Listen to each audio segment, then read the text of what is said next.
Hello, true believer. So the next bit that we're going to be trying to work on with this iPhone is trying to get the button to work. So in order to get this working, it's a little bit tricky compared to what we've done before, but we've basically got to work out how far inside this plane we've got to go to build our object. So we're going to be using a Revolve tool, which involves having to build a profile. So the Revolve tool is pretty simple to use once you've seen it. Okay, so just so that you've seen how it works, if I go here and I quickly just draw a line, and I draw another line like that, all the way back up, and I go there. What happens is there's a two-dimensional profile, and you're basically going to be rotating around that. So with the Revolve tool, if I go back here and I've clicked on that as the profile, I then will go down here to the axes. So the profile is the two-dimensional shape that I want to rotate all the way around, and the axis is going to tell me the point of where I rotate it. Okay, and then if I go back up here, you'll now see that big massive disc sort of thing going on. Kind of cool. Okay, so instead of that, what we're going to do is we've got to build that into our shape. So what we're going to do is we go over here and we go to our 3D model, start 2D sketch, and we're going to choose a plane. Now we have to offset from the plane to create this new workspace. So if we click the offset and we start from the very bottom, we want this plane to be back here. From the calculations that I did on that sheet that I've handed out, we want it to go back in 10 millimeters from the bottom. So instead of typing 10, which will push it out that way, see how that little orange yellow is pointing that way? We want it to go back in relative to that. So we go minus 10 tab. So that will then create that offset plane back in here. Now at the moment you can't quite see it because it's all solid, so we need to change the view that we have. So if we go over here to the view, then object visibility over here in the top left, click on that. Oh no, sorry, my bad. Up to visual style, and then we want to change it to wireframe. So now you can see that secondary work plane that we've got in the back, which will be 10 millimeters offset from the bottom. We're now going to draw our iPhone button sketch inside of that. So we go over here to sketch, start 2D sketch, and then we have to use this work plane. Now if we zoom in here, there's a little thing that's a bit peculiar. So the origin of this is up here, but the work plane's origin actually starts down here. So you need to take that in consideration when you're doing your measurements. So the line that we worked out has to be 39 millimeters in.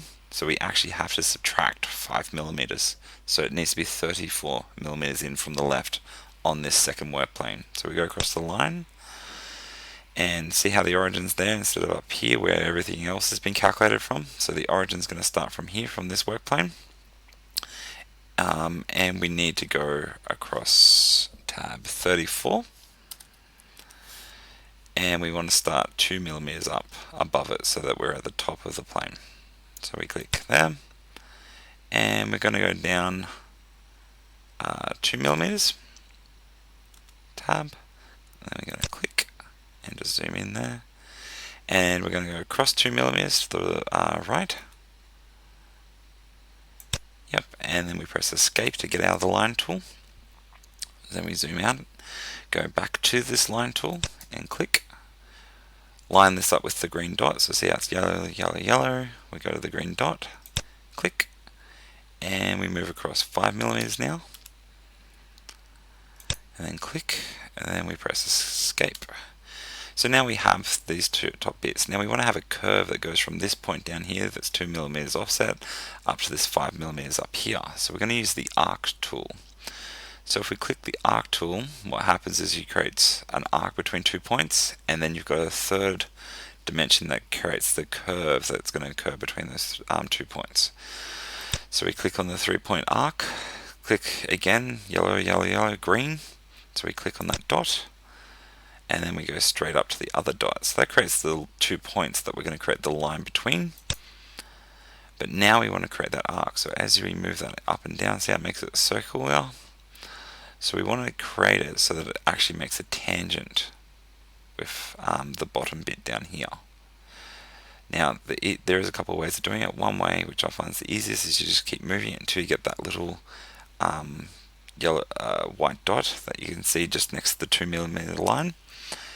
Yeah, so see I move that up and down until I get that, and then I press click.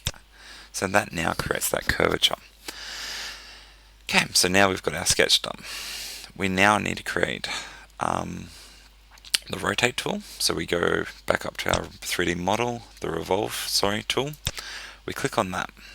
It automatically knows what the profile is, but if it doesn't, you just go profile and click in the area that you want to be profile, and we need to select the axis point. So what is it going to rotate around? Whenever you have a rotate, it needs to rotate around a fixed point. So we're going to go to the axis tool, and we're going to click on that center line that we created. Now, before we created a join, which was a full filling in point, instead we want to cut into this surface. So we're going to click on the cut. So at the moment when it's join, you'll see it as a green object. When we're using the cut, it should change to red, like so. So that's now going to cut into the object. And there we go. We've created our button. To see what it looks like, we can go back down to our view, go to visual style, and change it back to realistic. And there we go. So there's our little iPhone that we've created so far.